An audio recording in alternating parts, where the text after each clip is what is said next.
Izraelit dhe 35 trupa të rëmbërish, sipas informacioneve të fundit nga autoritetet izraelite. Familjarët e pengjeve janë shprehur të tronditur nga qëndrimi i kryeministrit duke akuzuar atë se po rrezikon jetën e më të pafajshmëve me veprimet ushtarake.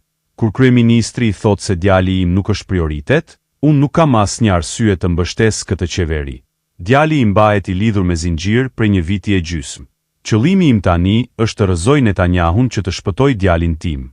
Në të njëjtën linjë qëndrimi është edhe forumi i familjeve të pengjeve që ka reaguar me një deklaratë të prerë, duke kërkuar që kthimi i pengjeve të jetë prioriteti absolut i qeverisë. Kthimi i të rëmbyrëve nuk është më pak i rëndësishëm, por duhet të jetë qëllimi kryesor i qeverisë.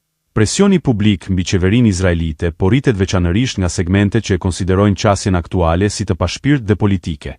Sipas analistëve, kjo deklaratë e Netanyahut ka rritur jo vetëm ndarjen mes popullsisë dhe udhëheqjes, por edhe rrezikun e destabilizimit